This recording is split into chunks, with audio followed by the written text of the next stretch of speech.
So what does it mean to be your best reader?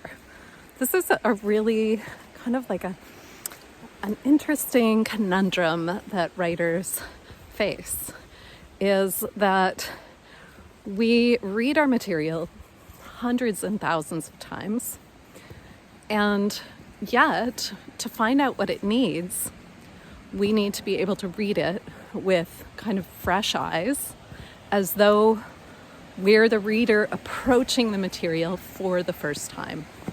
So that's no easy task, right? The other thing that we need, in my opinion, and this happened for me. So I had stories. I wrote for years, and I would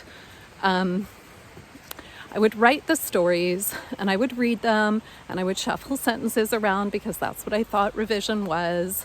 And maybe I changed the pronouns from I to she, but they were always, if they were missing something, I didn't know what the missing element was, or the missing elements. I could feel it, because I think as readers or writers, we're really sensitive to knowing it's not like, oh, everything sucks and I suck and I'll never be able to do this. But it's more like there's something, it just catches in you, and you feel like, oh, there's something that's not quite working. Maybe the emotion isn't coming out on the page.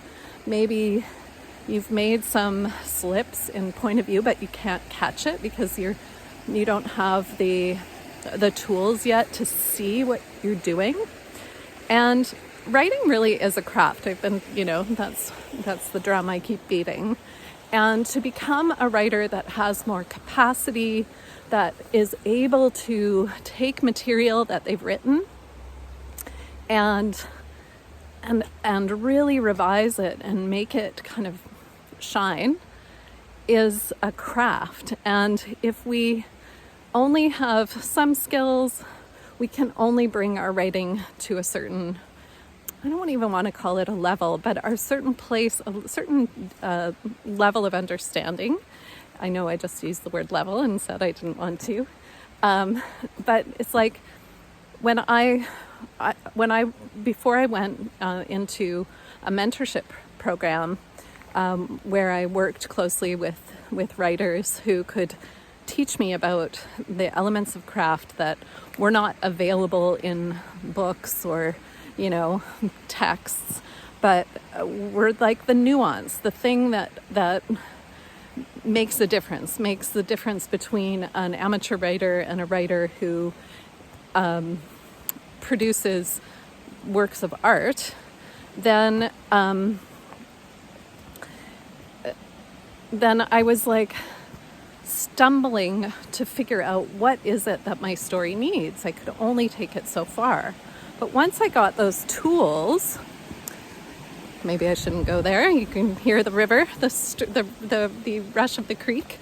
Once I had those tools, I was able to read my stories and see, oh, okay, this is where there needs to be more emotion, and I'll play with how I'm going to bring it forward here, or here is where I've reverted into a POV switch inadvertently, and so I need to clean that up. And this is what I've introduced at the beginning, so how can I bring that forward into the end of the story? So all these questions that I didn't even know how to ask when I didn't have the tools to ask them have made a huge difference in how I write my stories. And so I really encourage you to build the skill to become your best reader. Instead of relying on someone outside of yourself to tell you how your story is, you're able to read it and bring it to, as far as you can with your own skill and knowledge.